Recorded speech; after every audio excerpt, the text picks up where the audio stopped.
Today, it's time to start working on the USS Reliant from Star Trek II, The Wrath of Khan. This is the bigger size of the kit. This is 1/537 in scale, and it's, of course, available at CultTVMan Hobby Shop. Now, this is the updated version of the kit that Round 2 made. It's originally an AMT release. Round 2 has improved it by giving us better proportions around the saucer. They've removed the terrible stair step that plagued the ship on many of the sloped parts, but the model kit lost its windows when they made those changes. So we have no molded in windows around the rim of the saucer or on these front facing surfaces or along the side. So the first thing we've got to do is get some windows on this kit. So there's a lot of ways to add these windows. I do wish there was an in-box solution that you'd have to go aftermarket or anything, such as window decals would be nice, or just a template on the instructions, but we don't have that, so we have to do something else. And what I decided to do was go out and find a paper model of the USS Reliant. Now, I tried to go out and find a free paper model. I don't want to be taking anybody's work and repurposing it if it's something that they put in a store or something. So I looked for one that was free to use. I was looking for one that would have the windows on the illustration. And then I kind of experimented just printing it out at different sizes to get the pieces to match the models. Now, the paper model I had does not seem to be proportionally correct. So I had to scale some things differently to make them fit on the model. So it may not be perfectly accurate, but it's going to look a lot better than just having blank surfaces. And I'm honestly just going to use a glue stick right now to glue these paper templates to the model.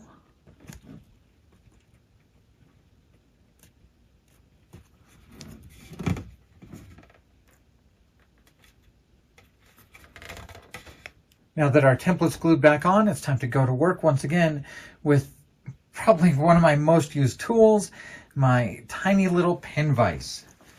And we're just going to try and get centered as well as we can on that template. All right, there's our pilot hole for our first window.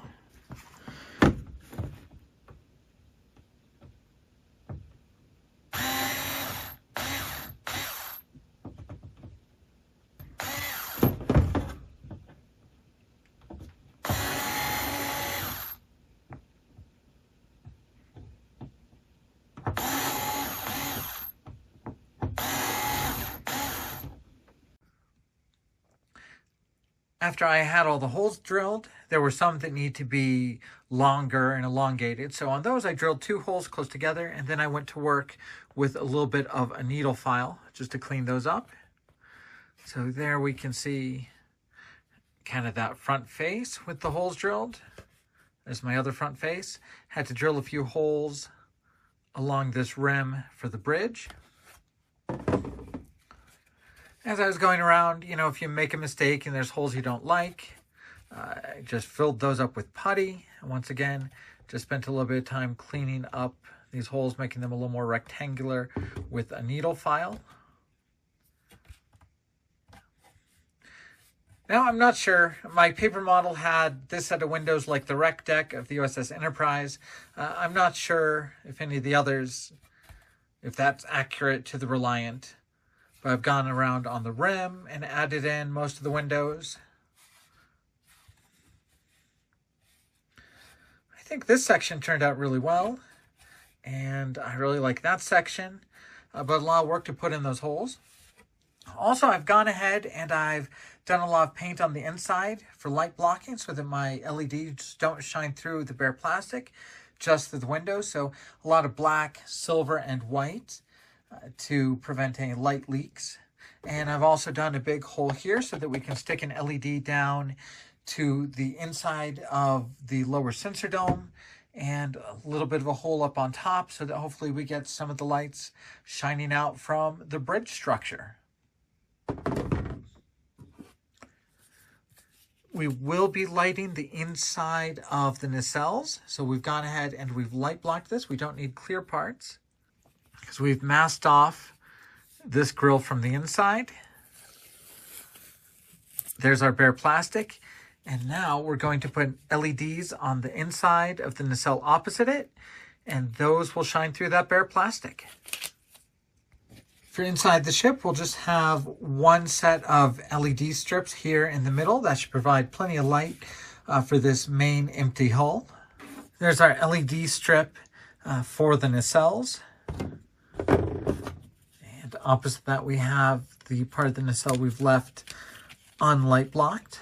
We have that masked off during the painting process. Okay. So a very nice glow there for the nacelles. We'll light block from the outside and then kind of etch out those lines that are supposed to be lit. Now, something you might run into when you do a build like this, when you've got a big hollow model with lights in the center, is sometimes it feels like you're looking into a hollow shape. So what I'm doing is I'm taking a little bit of diffusing material and I'm setting a piece of it behind every bank of windows about a centimeter back, and just kind of hot gluing it in place here in the model so that when you look in the windows, you won't be able to see too far back. You'll kind of see the light hitting this diffused surface, and it'll give a better sense of having lit windows rather than just a big hollow shape. I've also gone ahead and started to put in clear parts. I've airbrushed clear blue over this part. I've put in the clear parts back here, airbrushed clear red over, and once again I have a little bit of diffusing layer right behind it just to kind of even out the light a bit. We'll put another little bit of diffusing material right over kind of these impulse crystals. On the nacelles, I've gone ahead and I've airbrushed clear blue over the inside so that when the light does shine through, it'll have a blue tint. Now, if there's a tricky part to this build, and this build is a pretty easy one, it's just that we have to connect all the wires before we can put the top on the saucer, and we have to do all that before we can glue these nacelle pylons in place. So while we're doing all that work and sealing up the saucer, our nacelles are going to be a little bit in the way, just kind of hanging an inch off the side of the ship. We'll have to be kind of careful how we handle the build so we don't pull apart anything internally and separate those wires. All right, as you can see, we've got our wires connected. I did do a loose knot right there in the wire so that it can't really pull too hard. Now we'll go ahead and I'll start gluing this on. But before I do, let's take a quick check and make sure the lights are still working. Yep, definitely good lights all over. And yep, nice big bright glow for our warp nacelles. I'm going to go ahead off camera and start gluing the two saucer halves together. Then we'll add on the nacelles. Everything has been glued together. A liberal amount of putty has been applied to the numerous areas around the ship that had little gaps once it was built. And that's just something that happens with these older model kits. The fit is not great. But now that we have a little bit of putty in place, I have masked off my clear parts. Most of it just with my tape, but for those nice round windows, you can see I've done a little bit of heat shrink tubing just stuck in there with a little bit of Elmer's glue to hold them in place. Some tape over those impulse engines. Now we're going to have to paint over the kit to cover up any of the light that is shining through the plastic. So there with the lights on, you can see that we do have a little bit of light shining through. That's actually shining through where there's a hole for the wire to come through. A little bit of light leak here on that seam. Pretty good around most of the ship. Looks like those seams held up pretty well. We need a little bit of paint right there. Same thing on the other side. Here's a seam where there's light shining through. Another hole there. Yeah, it looks like the saucer seams turned out really well.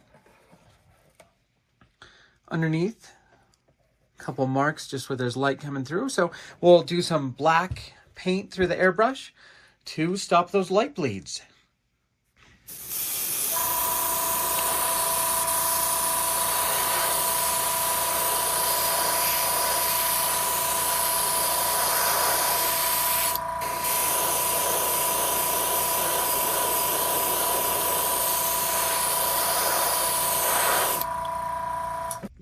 Now that all of our light leaks have been dealt with, we're going to go ahead and start spraying our overall base coat over the model.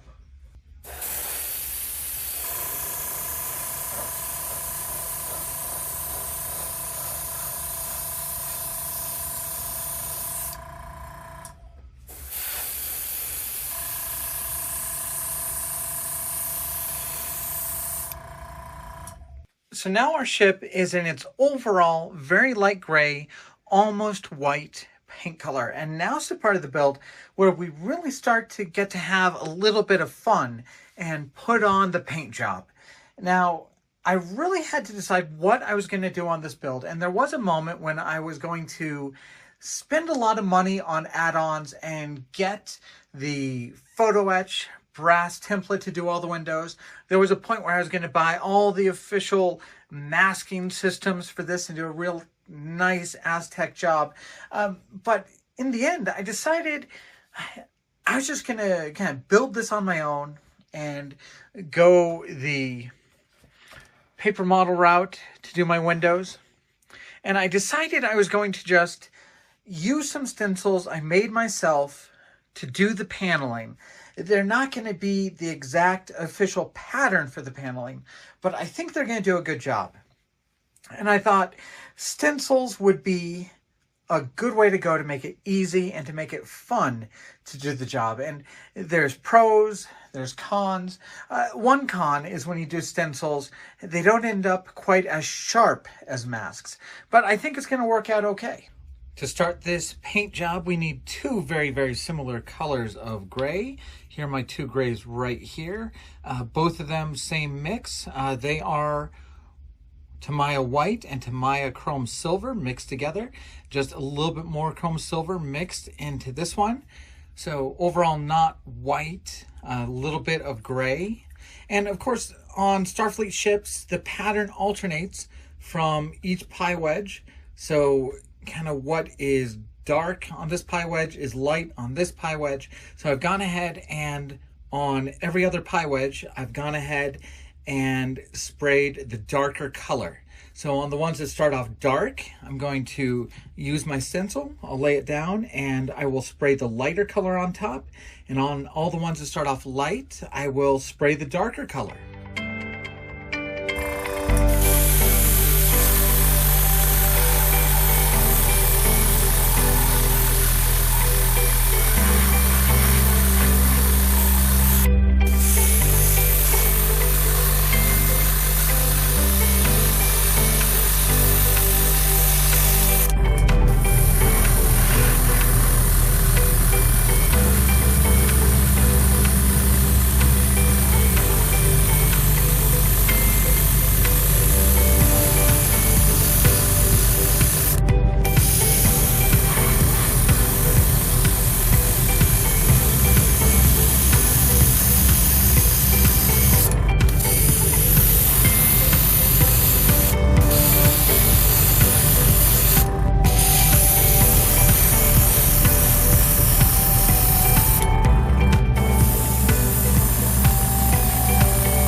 Now we have all of our hull plating done, and that's really just to give a little bit of character to the ship.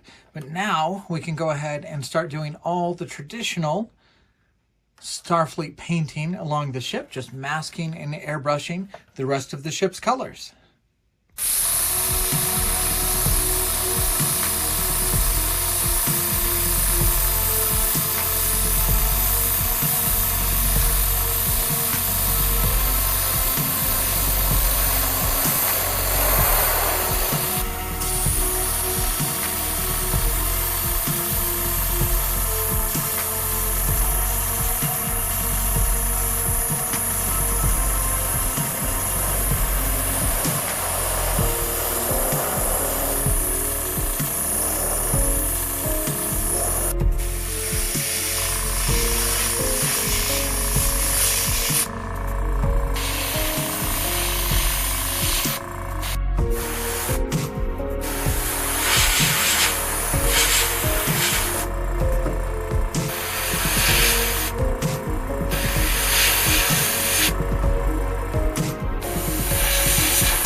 As we get closer to the end of this build, we're going to apply a wash to quite a few of the areas and the grid lines just to bring out some of that detail. So you can kind of see an area with a wash, an area without a wash, and with all kind of the mechanical bits that ILM kind of stuck on the ship here, we want to bring out that detail.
Here's a look at our decals. So as you can see, a lot of red pinstriping to go across the model, then names and registries for the USS Reliant, lots of little Starfleet pennants, and a few dotted lines that go on the edge of the pylons. So I'm going to go ahead and put on these decals, and then we'll take a look at the finished model. Here is my completed USS Reliant model kit. Now, before we go into talking about this model kit, let's look at the original version of the USS Reliant. Because it is important to understand that this is a reissue of a kit from the 90s, and it is definitely improved on that version. This is an old beat-up model I never finished, but this is the original release. And you can see, now I drilled all those holes, but they had this terrible kind of stair-step texture over the model kit that enabled them to do the slope and also have kind of the impression of windows. If we kind of look at the saucer here, you can see that they had that terrible stair-step, but the stair-step would be cut deeper where they had a window, and that would give you a place to drill windows. But overall, the issue with this kit was the saucer was much too thin. You can kind of see it there, how much thinner it was. It's really proportionally incorrect. And when you look at it from the side, you really can't tell. That is far too thin. So a lot of people would have to buy extra pieces and garage kit parts to make it taller and make it fit better. And a lot of sanding and work to take off that terrible stair step that went across. I believe there were the impression of windows here, but also a little bit of a stair step kind of pattern there. So this release from round 2 and AMT corrected that. We have a properly thick saucer. The stair step is gone, but as we know, and as we covered in this video, the windows are gone as well. Now, a lot of the little inaccuracies in this kit did persist, and the lack of detail in some parts persisted as well. And that's just kind of a concession you have when you're working on a model that is at its bones 25 to 30 years old. Some of the things that are kind of inaccurate might be the RCS thrusters, and some of these you just know are inaccurate because of how well we know the refit Enterprise, and we know these kind of copied from that, but you know that the RCS thruster is not really supposed to be a raised surface, and it's supposed to wrap around the edge. Plus, you're supposed to have one on top and one on bottom. You also know that this ship does not have a deflector dish, but it does have its deflector emitters here on these three parts. That's what these three things are. That's why they copy the emitter detail from the refit Enterprise in those three parts. But of course, on this kit, you get that deflector detail up on top. You just get a blank surface on those two. Now, if anybody ever asks you why the Reliant doesn't have a deflector dish, this is the deflector dish. This is like a huge sensor and deflector, but deflector emitters here and here are on the Reliant, here, here, and here. And this is the 1/1000th kit, and it is definitely a work of art. You can see there's a ton of detail in the 1/1000th kit that does not carry over to the older, bigger version. So you can see here, instead of flat surfaces, you do have that deflector emitter molded on. You also have kind of the proper grid molded in here. And all in all, some crisper and better detail in this 1/1000th kit than on the kit from the 90s. And that's really what you expect when you're looking at a model kit that is newer by at least 20 years. So you can see right there, no grid within those recesses, flat areas. But does it build up into a good looking model kit? For the most part, I think it does. Because it's an older kit, I do still have some fit issues and some finishing work to do on this model. I have a seam around this front edge that I cannot get to go away no matter how much I try. You can see parts of it right around here. A lot of just sanding and finishing, trying to clean up that edge. Also, somehow,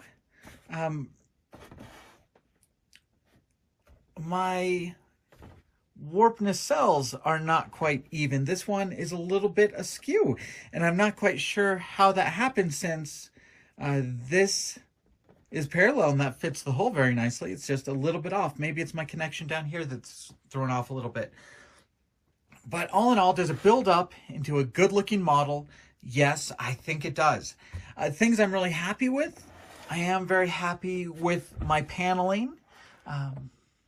I wanted it to be subtle, but I didn't want it just to be a blank white surface. So there you can see that is kind of the result of my stenciling and my two different colors. You can see a little bit more of the paneling back here, a little bit of paneling up on that top roll bar. Here's the underneath of the saucer. And yeah, you can see my paneling down there, and really just something to give it a little bit of character, break up those large surfaces. The grid lines. Modeling is to your own taste. So I know a lot of people may not like those grid lines. That's fine. Don't put them on your model, but I quite enjoy how this looks. I think that is a fine way for a Federation ship to look in its finished state. The USS Reliant, lit and at warp. So we can see our warp nacelle down there, and that, I think that turned out very nicely. Just kind of the light blocking the inside, the painting it with blue, clear blue, and then just etching the finest edges through our light blocking paint to let those nice lines shine through. Let's see if we can get it in focus there. So that is the inside of our warp nacelle. I very much enjoy that. Here is kind of the underside with its lights, its impulse crystal, and there's our saucer windows. I very much like how these windows turned out. I thought those are probably the two banks where I did those the best. Impulse crystal, impulse engines, kind of warning lights there. And we do have just a little bit of light casting on those shuttle bays. And that is really the way it's supposed to be in the movie. You'll see just a little bit of light kind of around those shuttle bay doors. Okay, back in focus. But yeah, that is the USS Reliant. I think those window banks turned out pretty well as well. The kit's major fault is not having a solution for the windows. The windows should have been a decal. I understand it would change the tooling far too much to be able to put the windows on and have that smooth, proper surface.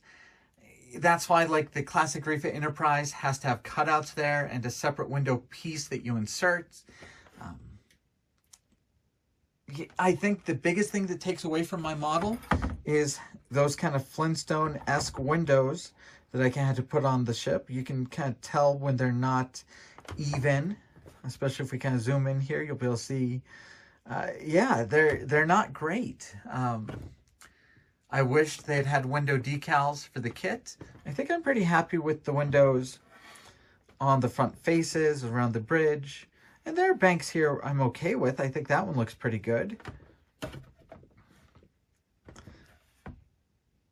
Yeah, just a little bit of problems on some of those, getting them nice and even. And I think my paper model had the wrong angle. So that one looks pretty good. But that one you can kind of see it. These two especially, they're kind of curving down a little bit. So just plan out your windows pretty well. That one looks a little askew. But all in all, probably not something I'll notice unless I get really close to the model. From 2 feet away, it looks fantastic. And overall, it's really the only game in town for a larger USS Reliant, which is absolutely a fan favorite, especially if you enjoy building the refit. It's great to have a big Reliant that you can have on the shelf with it. And I wish there was a 1/350th Reliant that I could put on display with my big USS Enterprise refit. I'd have to build another one because the one I have is a 1701A paired up with my Kronos 1. I'd have to build one as a Wrath of Khan version to put with a big Reliant. I can't bring myself to build another 1/537th version of the USS Enterprise refit. Just, I don't care for that model kit enough to build it. So it kind of pains me that I don't have a matching Enterprise to go along with this model kit. Let's take a look, just because I haven't covered it, but you do get those very nice red pinstripes. And I think that really does help finish off my grid lines and my panel lines. You get very nice red pinstripes to go along those mechanical bays, red pinstripes for the top of that roll bar. Very nice name and insignia there. Of course, we've already looked at the bottom. You can see more pennants and pinstripes across there. I think the decals did do a nice job finishing off the ship. There's that rear license plate for the Reliant. Decals for the shuttle bay doors. Overall, I think it takes a bit of work. I think it builds up into a very, very nice model. And one thing, I am happy about the fact that I didn't really go out and get a lot of extra templates and masks. And I think my paneling still looks good.